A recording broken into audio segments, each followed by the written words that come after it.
Tapi ada yang lebih happy gara-gara nasi Genjes, bos. Siapa lagi kalau bukan duo owner ini? Halo bos, kita temenan udah lama, punya hobi yang sama, cita-cita juga sama, suka makan, suka masak. Akhirnya kita punya yang namanya nasi Genjes. Penasaran itu apa? Tetap di Cuan Bos.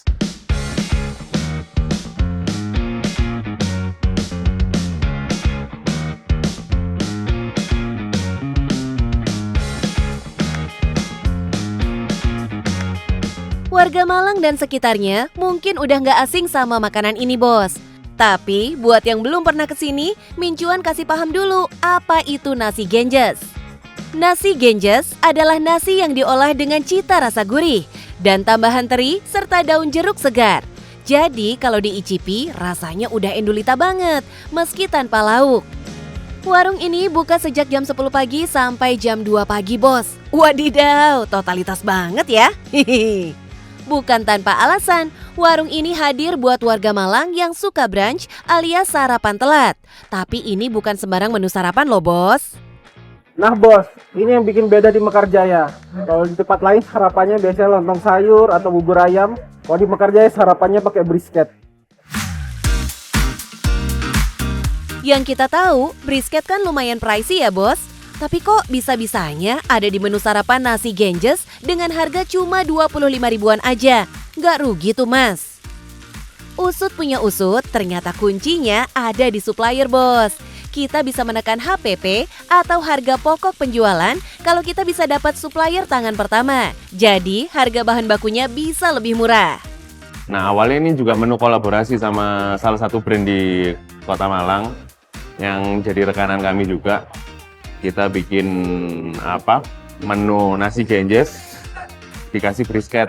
Nah, brisket kan cukup unik nih menurut saya ya, dengan pengolahan butuh waktu 20 jam dicampur dengan sambelnya. Nah ini responnya juga bagus juga. Selain brisket, ada juga menu nasi Genjes dengan lauk cumi, cakalang, dan sapi seharga 15 dan 16 ribuan. Menu ini dikombinasi dengan 3 jenis sambal, yaitu sambal ijo yang paling disukai pembeli, sambal korek, dan sambal mata. Kalau pengen icip nasi Genjes versi hemat, WMJ juga menyediakan menu nasi Genjes telur seharga 10 ribu aja. Tapi kalau kesini jangan kaget ya bos, yang pernah icip menu morning person udah bisa dipastikan gak akan ketemu menu malamnya. Kalau di pagi itu yang best seller kebanyakan sop empal. Karena mungkin cocok ya mbak, pagi-pagi nggak terlalu makan yang berat, terus nggak pedes juga sop empalnya. Terus kalau yang malam, menu yang paling best seller tuh cumi mbak. Untuk sambelnya itu sambal hijau. Kita kan sebenarnya cuma buka malam ya. Terus karena sewanya lumayan mahal, kita harus buka pagi. Dulu itu buka pagi karena kita ada menu sahur mbak, awalnya itu. Wah, boleh juga tuh idenya bos. Kalau mau nambah omset, salah satu caranya ya dengan memperpanjang durasi atau waktu jualannya.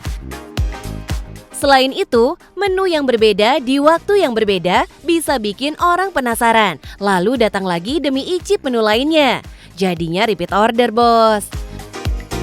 Warung yang terletak di Jalan Soekarno-Hatta atau yang lebih sering dikenal dengan kawasan Suhat, kawasan ini termasuk kawasan kuliner yang sering dikunjungi pelancong dan tentu saja para pelajar dan mahasiswa. Soalnya ramah kantong banget, bos. Ini sama teman-teman sih, Mbak. Ya, terus tadi nyoba ini nasi yang nasi Genjes ya. Nasi Genjes. Terus aku sih suka yang ini, Yang nasi Genjes ayam bawang ya. Kalau saya sukanya yang cakalang. Harganya sih affordable ya kak ya, untuk kantong mahasiswa, kan kita mahasiswa gitu. So, lokasi dan target pasar yang dibidik kudu tepat, biar omsetnya berlipat-lipat. Mantap! Terbukti bos, dulu di awal buka warung, omsetnya langsung melonjak 200%. Padahal itu baru 2 minggu loh. Artinya, keberadaan warung ini dan menunya memang sudah dengan kebutuhan dan selera target pasar. Lokasi yang tepat berperan penting dalam menaikkan omset sebuah usaha, apalagi usaha kuliner, bos. Porsinya kalau sehari sekitar 800 sampai 900 porsi lah, Mbak. Nah, saat akhir pekan atau musim liburan, omsetnya bisa tembus lebih banyak lagi, Bos. Soalnya pelanggannya nggak cuma warga lokal Malang aja, tapi juga pelancong dari luar kota. Kesuksesan bisnis kuliner ini udah pasti punya ceritanya sendiri, Bos. September 2022, dua sahabat ini akhirnya memutuskan berkolaborasi setelah sebelumnya sama-sama menggeluti dunia kuliner dengan jalannya masing-masing. Ternyata, jalan yang mereka tempuh kali ini sempat mengalami kendala, Bos. Boro-boro mikirin naikin omset, dua besti ini malah sempat dakdikduk. Gara-gara baru 3 bulan jualan, malah disuruh pindah dari tempat sewanya. Duh, nggak kebayang sih gimana sedih dan repotnya waktu itu ya, Bos. Padahal saat itu jualan lagi kenceng-kencengnya tuh. Wah, banget. Awalnya kita juga ketika diharuskan pindah dari tempat pertama, itu kita mikir, aduh, yang pertama takutnya lokasinya kan kita baru 3 bulan. Baru 3 bulan harus dipaksa untuk pindah. Kira-kira customer yang kemarin nih bisa tahu nggak tempatnya? Alhamdulillahnya nih, Bos, sekarang warung yang identik dengan warna hijau putih ini udah punya cabang di Jember dan Yogyakarta. Sesuai slogannya nih, melayani lambungmu sepenuh hati. Isi 7B itu nggak cuma sekedar jual makanan aja, kita harus jual experience juga, terus kreativitasnya untuk di produk, untuk di brand, ternyata itu penting gitu. Sama seperti pohon, makin tinggi pohonnya, makin besar pula angin yang bakal dihadapi. Makanya Mas Dika dan Alvin pun memperbaiki manajemen sejalan dengan makin majunya usaha ini, supaya bisnisnya makin langgeng. Gimana, Bos?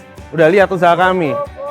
Dalam membangun bisnis berpartner, menurut kami kuncinya ada 3. Yang pertama, punya visi misi yang sama. Yang kedua, saling menjaga komitmen. Dan yang ketiga, saling bertukar pikiran untuk menciptakan inovasi-inovasi baru. Dan yang paling penting, Cuan, Bos!